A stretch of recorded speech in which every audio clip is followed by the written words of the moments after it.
Azərbaycanda sahibkarlar dindirək görək, neçə sahibkar öz vəsaitini ortaya qoyub hər hansı bir layihəni gerçəkdən reallaşdıra bilər. Çox az sayda, barmaqla, bir əlin barmaqlarından da az demək sayda ola biləcək belə biz iş adamları tapa bilərik.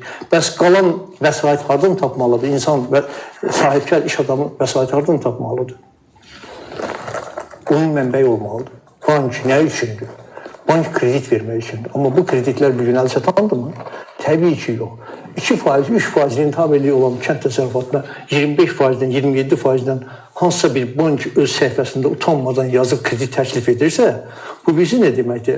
Bu ələ salmaq deməkdir. Yəni, burada rentabiliyi, bu adam əkib, becərir, bir mövsüm torpaqda belə deyək də can qoyur və orada 2-3% rentabiliyi, qazanc əldə edəcək. Sən buna krediti 25-27% təklif edirsən. Yəni, bu sadəcə olaraq ələ salmaqdır, gülməkdir də. Yəni, belə olmaz.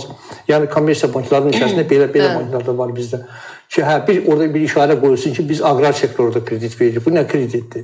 Yəni, ora kredit verilməli deyil, ora dotasiya verilməlidir, ora subsidiya verilməlidir. Kredit yox, faizli kredit yox. Dotasiya, subsidiya verilməlidir. İndi o subsidiyalarla da bağlı bilirsiniz bizdə. Nə qədər subsidiyalar verilibdir, nə qədər əkin sahələri artıbdır, aqrar sektorda artım nə qədərdir? 6-7% əkin sahələri artıbdır, amma bütövlükdə ümumi məhsulun istehsalı aqrar sektorda 1,1%, 1,2% artıbdır. Yəni, bilirsiniz, paradokslar var.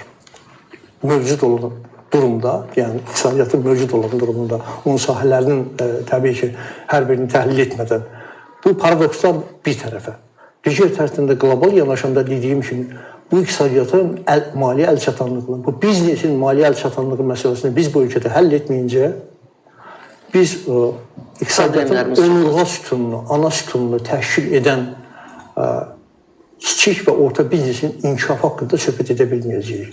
Yəni, bilirsiniz, bu olduqca ciddi düşündürücü məsələdir. İndi deyək ki, bizim buna imkanımız var ya yoxdur. Niyə yoxdur? 72-73 milyard dollar, yəni bir illik ümumi daxili məhsulumuzun həcmi qədər bizim valyuta rezervlərimiz var.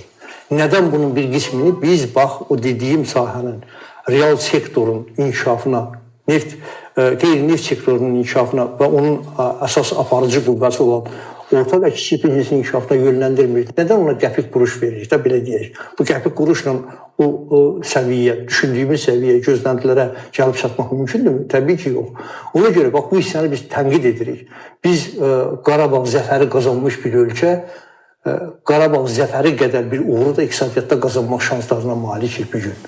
Yəni, mən bunu çəkinmədən efir vasitəsilə deyirəm. Gerçəkdən biz buna malikik və bu imkanlarımız, bu şanslarımız var. Sadəcə bu imkanları, bu şansları reallaşdırmağa, belə deyək də, üz tutmaq lazımdır, getmək lazımdır.